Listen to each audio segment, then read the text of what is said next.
Sveiki! Šiandien vėl kalbėsime apie indėnus. Kažkodėl man tie indėnai labai patinka. Galbūt todėl, kad jų miškas tokio dydžio, kad atėję krikščionys nesugebėjo jų visų raganių sudeginti ant laužo ir jie iki šios dienos išsaugojo labai daug žinių ir išminties apie tai, kokius iš tikrų slėpinius savyje turi gamta. Mes dažnai matome įvairių maisto priedų reklamose, kad tai jėga, kuri ateina iš gamtos, ir mes kažkur viduje jaučiame, turime tą tokį žinojimą, kad gamtoje kažkokiu būdu viskas yra labai gražiai ir darniai surėdyta. Ir jeigu mes kažkokiu būdu rasime gebėjimą bendradarbiauti su ją, tą darną galime perimti. Tai šiandien noriu pakalbėti apie dar vieną labai tokią įdomią, gan radikaliai atrodančią priemonę, kurią indėnai naudoja imunitetui stiprinti. Ji vadinasi kambo. Šis pavadinimas yra duotas tokiom varlytėms, kurių latiniškas pavadinimas Philomedusa bicolor.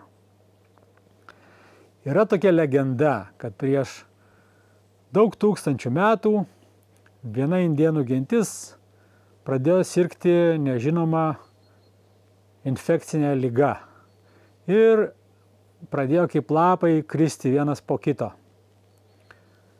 Jie gentise ligoninių infekcinių neturi, turi savo gentį kiekvieną kažkokį tai giduolį ar kelis. Tai jų giduolis vardu Kampu išbandė visas žinomas savo priemonės ir nieks negelbėjo. Tuomet jis įėjo su augalų pagalba į gilų tranzą ir savo viduje pamatė viziją, kad panaudojus būtent šitą varlytę ir administravus ją tam tikrų būdų, galima išgelbėti savo gentį. Taip jis ir padarė. Nuo to laiko yra manoma, kad šitos varlytės yra vadinamos kambo. Ir indėnai jau tūkstančius metų ją sėkmingai naudojasi tomis gleivėmis, kurios išsiskiria ant varlytės odos, tam, kad sustiprinti savo imunitetą, pagerinti koncentraciją, naudoja tai labai praktiniams sumetimams, pavyzdžiui, pagerina sveikatą savo medžiotojams, kad jie turėtų daugiau ištvermės, daugiau energijos, geresnė koncentracija, išeitų į mišką su ietimis ir parneštų daugiau mėsos. Labai praktinis panaudojimas.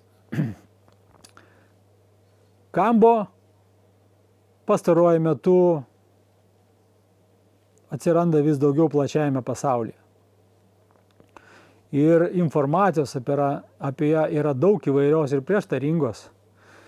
Man teko pasigilinti tai, sužinojau, kad Brazilijos farmacininkai buvo susidomėję šitą įdomią varlytę ir buvo sugalvoję padaryti kažkokį tai vaistą, kurį galėtų brangiai pardavinėti. Todėl tą varlytę labai nuodugniai ištyrė. Netgi buvo pasistatę laboratoriją džiunglėse, bet indėnai tai sužinojo, nuėjo pas valdžią Brazilijos ir susitarė, kad valdžia priimtų įstatymą draudžiantį farmacininkams naudoti šio gyvūno išskyras dėl to, kad tai yra saugomas valstybės paveldas. Ir tai buvo vienas iš geriausių sprendimų, manau, nes jeigu ją pradėtų naudoti kažkokiam tai masiniam vaistų gamybai, tai galėtų ši rūšis ir išnykti. Bet ką gero padarė tie mokslininkai, tai ją ištyrė ir dabar yra žinoma, kas tos varlytės gleivėse yra. Kai kurie žmonės vadina tai varlytės nuodais, bet kad medžiagą vadinti nuodais, joje turėtų būti kažkas toksiško. Deja, nieko toksiško jie tose gleivėse nerado, bet rado visą krūvą aktyvių medžiagų, kurios yra vadinamos peptidais, o kai kurios iš jų neuropeptidais. Tai pasirodo yra toks biocheminis darinys, kuris turi tam tikrą uodegėlę, kuri yra vadinama neuroreceptorium. Todėl tas darinys vadinamas neuropeptidu. Ir toks įdomus sutapimas, kad tie neuropeptidai turi tokius receptorius, kurie patekę į žmogaus limfos sistemą, tobulai prisikabina prie centrinės nervų sistemos su receptoriais, kaip raktelis į spinutę įlenda ir duoda konkrečias komandas. Aš čia esu užsirašęs, kokie tiksliai neuropeptidai ir kokie jų pavadinimai, nes juos įsiminti irgi nėra paprasta. Tai yra neuropeptidai pavadinimais filokarulinas ir sauvaginas, kurie duoda komandą ląstelėms atsiverti ir atsikratyti nereikalingų toksinų. Dabar, kodėl ląstelėse yra tų toksinų? Mes gyvenam dabar tokiam evoliucijos etape, kur kaip žmogus sveikai besimaitintų, vis tiek jam tenka valgyti žemės ūkio produkciją. Tie, kas susidūrė su žemės ūkiu, turbūt žino, kad dėja šiai dienai žemės ūkio produkcija yra auginama tik su vienu ketinimu – uždirbti pelno. Daugėja pasaulyje kai kuriuose vietose biodinaminių fermų, kur žmonės jau pradeda auginti maistą su ketinimu, kad jis užaugtų pilnas meilės ir kupinas sveikos energijos ir kad kiti gaudami tą maistą irgi galėtų turėti tobulą sveikatą. Bet deja, tokių biodinaminių fermų kol kas yra labai nedaug, ypatingai Lietuvoje, gal viena ar pora. Ir todėl mes valgydami prekybos centruose, o gal net ir turguje nusipirktas daržovės ir vaisius, neišvengiamai gauname įvairių chemikalų, kuriais yra kontroliuojami pasėliai. Ir tie chemikalai atsiranda mūsų ląstelėse ir nusėda kažkur tai ląstelės paviršiuje. Todėl, kai žmogus nusprendžia išsivalyti ir, tarkim, pradeda badauti, tai pirmas dienas būna intoksikacija. Žmogui pradeda skaudėti galvą, kartais net šiek tiek pykina, už tai, kad kūnas negavęs maisto, pradeda pradžioj valgyti tai, kas yra ląstelės paviršiuje, o ten būna toksinai. Tie, kas yra badavę, žino, apie ką aš kalbu. Tie, kurie tingi badaut, žmonės, tokie kaip aš, ieško paprastesnių ir lengvesnių būdų. Nežinau, ar galima vadinti lengvesnių, bet jis tikrai yra vienareikšmiškai greitesnis. Vienas iš jų yra kambo varlytės. Nes tai, ką žmogus išvalo iš savo ląstelių per, ten, sakykime, savaitės badavimą, varlytės tai padaro per 20 minučių. Kiti neuropeptidai, kurie ten yra randami, yra filomeduzinas ir filokininas. Jie prisijungia prie centrinės nervų sistemos, duoda kūnui komandą širdžiai pradėti greičiau plakti tam, kad privarytų daugiau kraujo ir kad tas kraujas surinktų tų ląstelių išskirtus toksinus ir per visą limfos sistemą, kuri yra kaip žmogaus kūno kanalizacija, nuneštų žemyn į šalinimo organus. Tuo tarpu kiti neuropeptidai, tokie kaip dermorfinas ir deltorfinas, sumažina skausmą, kad žmogui būtų lengviau visą šitą procesą patirti. O neuropeptidas bombezinas sujudina vidinius skysčius ir sukelia vidinių raumenų susitraukinėjimą, kas paskatina žmogaus valymasi. Tada tiesiog žmogus būna prieš tai išgėręs 1,5 litro vandens ir su to vandeniu jisai išėmė dažniausiai nemažą dalį toksinų, kai kada jie pasišalina ir nuėjus į tualetą. Pats procesas nėra labai malonus, apie 20 minučių primena tokias rimtas pagirias, bet užtat kitą dieną, pailsėjus, juntamas ryškus pagerėjimas. Būna tiesiog šviesesnė galva, ateina šviesesnės mintis, linksmesnės mintis. Bet ką aš išmokau per daugelį metų, tyrinėdamas šią indėnų priemonę, kad kambo kažkokiu būdu sugeba subalansuoti žmogaus sveikatą. Tai jeigu žmogus gyvena pakankamai sveikai, maitinasi sveikai, tai jam iki susibalansavimo kartais trūksta labai nedaug ir jo tas pagerėjimas būna toks labai subtilus, tiesiog šviesesnė galva, šiek tiek geriau jaučiasi. Bet jeigu žmogus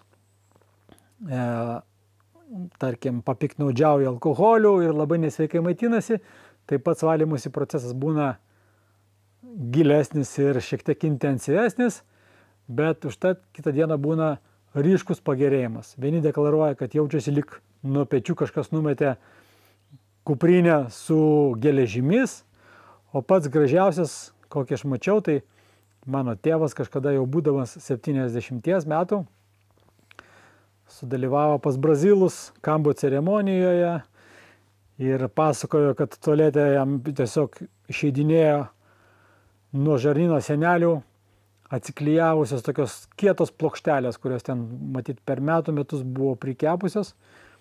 Ir po kurio laiko sutikau jį lakstantį kieme ir šaukiantį: "Aš jaučiuosi 15 metų jaunesnis." Tai buvo toks labai ryškus pagerėjimas, ryškiausias mano matytų.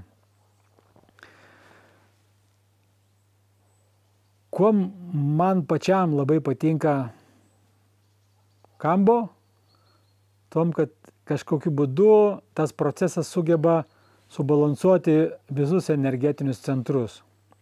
Ir sutinku nemažai žmonių, kurie prieš tai buvę labai žemiškais, po to jiems prasideda dvasinė transformacija ir jie iš to žemiškų centrų labai metasi į tos aukštesnius ir pradeda labai daug praktikuoti kvėpavimo pratimų, meditacijų, jogų ir kartais šiek tiek apleidžia žemiškus dalykus ir atitrunka lyg tai nuo žemės.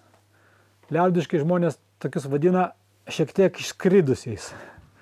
Jie pradeda nebelabai jausti laiko, dažnai pradeda vėluoti susitikimus, nebegerbia kitų žmonių laiko. Ir su tokiais žmonėmis kažką tai kurti tokio paprasto žemiško yra labai sudėtinga, todėl kad, tarkim, įsivaizduokit, statai namą ir reikia subetonuoti namo pamatą ir atvažiuoja betono mašina, reikia būti visiems laiku, pasiruošusiems, darbingiems, o toks nuo žemės šiek tiek atitrūkęs asmuo, jisai gali pavėluoti 3 valandas ir sakyti: "Ai, mane ten visą tą šiek tiek nunešė kitą kryptim, energijos kitur pajudėjo ir kol jos kitur judėjo, betonas sustingo." Tai dėl to man labai patinka kambo, kad kažkaip sugeba sugrąžinti žmogų ant žemės ir jisai vėl supranta, kad turi rankas, kojas ir yra šioje nuostabioje planetoje, gali kažką kurti, sodinti sodus, statyti namus, auginti vaikus. Olandų kalboje netgi žmogus, kuris yra, kaip mes sakom lietuviai, turi šarmo, tokia, su kurio faina būti, yra vadinamas žemišku, earthy toksai. Tai varlytės labai žmogui žemina. Galbūt dėl to žmogui lengviau pasidaro daryti žemiškus daiktus ir manifestuoti fizinę realybę. Tuo pat metu, kadangi tų varlyčių nemedžioja jokie grobuonis, jos nieko nebijo ir savim labai pasitikė. Ir žmogus, kuris susiduria su ta energija varlyčių, jisai perima dalį to pasitikėjimo savimi. Ir įsivaizduokite, atsiranda žinojimas, kad ką nori, tą gali sukurti savo rankomis, o kai žinai, kad gali sukurti, eini ir kuri. Todėl lengvai susikūri gyvenime tai, ką nori turėti. Ir kažkada pamąsčiau, kad turbūt neatsitiktinumas, jog ir rytų filosofijoje, ten feng shui, varlės visada buvo asocijuojamos su gausa. Turbūt esate matę kinų restoranuose, ant kasos dažnai stovi varlytė tokia aplipinta monetomis. Nes, pasak feng shui, varlės pritraukia pinigus. Net rekomenduojama namuose prie įėjimo varlyčių prisistatyti. Tai matyt, ta varlių tokia energija yra visur asocijuojama su žemiškumu. Tai vat vienas iš tokių pagrindinių naudų, kurias aš matau duodančių, kurias duoda kambo, tai yra tas gebėjimas lengviau manifestuoti fizinę realybę. Kita iš man patinkančių naudų tai yra, kad ugdo žmoguje ryžtą imtis savidisciplinos kažkokios. Mes dažnai užsibūnam komforto zonoje. Žinot, patogios sofos, Netflix serialai, ta pati kava, tuo pačiu metu rytais. Ir taip kažkaip nesąmoningai kartais galim įkristi tokią rutiną. Tada neuronai smegenyse jie keliauja per tas pačias neuronų jungtis. Tos neuronų jungtis tampa stipresnėmis ir tada neuronams išklysti iš kelio darosi kuo toliau, to sunkiau. Galbūt dėl tos priežasties pagyvenę žmonės labai dažnai bijo pasikeitimų. Jie bijo keisti gyvenamą vietą, jie bijo keisti darbo vietą. O kai žmogus eina į nuotykius gyvenime, ten eina, plaukia su baidarėmis, maudosi šaltam vandenyje, keliauja į nežinomas šalis, eina galų galiai kambo ceremonijas, jisai ugdo savyje ryžtą nebijoti, tyrinėti nežinomybę.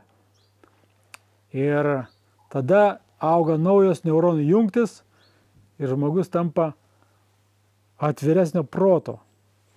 Ir nuotykiai, kurie gyvenime prasideda, jie tampa tikrais nuotykiais. Tarkim, prasidėjo pandemija, įdomus nuotykis. Pakyla elektros kainos, įdomus nuotykis. Kažką pozityvaus atneša. Tai kambo vienas iš tokių dalykų, kur tikrai padeda ugdyti ryžtą ir plus duoda visokių naudų. Žmonės, kurie susiduria su kambo, dauguma jų deklaruoja, kad jų imunitetas didesnę dalį metų buvo nepalaužiamas, nebesikabino peršalimo lygos, neturėjo jokių gripų ir panašiai. Todėl karts nuo karto, kaip ten kai kurie mano draugai sako, tai kam jums čia valytis ir taip sveikai gyvenat? Tai kam plauti tos langus ir taip pro juos viskas matosi? Bet kažkodėl kartą bent jau metuose per balandžio mėnesį visai kai saulė vėl išlenda po žiemos ir pradeda jau pumpurai sprogti, norisi tai matyti ryškiau, ne? Ir mes kažkodėl prasivalom tos langus. Ir pasaulis geriau matosi net iš namų. Dėl tos pačios priežasties, manau, yra labai sveika profilaktiškai, bent kartą per metus, sugalvoti, kaip prasivalyti savo organizmą. Galima badauti savaitę ar dvi, kas duoda puikius rezultatus. Tik reikia daugiau valios. Man bent jau reikia daugiau valios ir ryžto badauti, negu nueiti 20 minučių turėti rimtą, greitą prasivalymą. Bet skirtingi žmonės skirtingus dalykus mėgsta. Rasti būdų save apsivalyti, kaip ir išsiplauti langus kartą metuose, yra gera mintis, mano manimu. Ir jinai tikrai padeda metams bėgant išlaikyti gerą savijautą. Ir ateina laikas, kai pradedi savo būti labai dėkingas už tuos pasirinkimus. Tai jeigu norite daugiau gauti informacijos apie kambo, tai jos galėsite rasti šito video aprašyme. O aš jums palinkėsiu geros sveikatos ir stipraus imuniteto. Iki.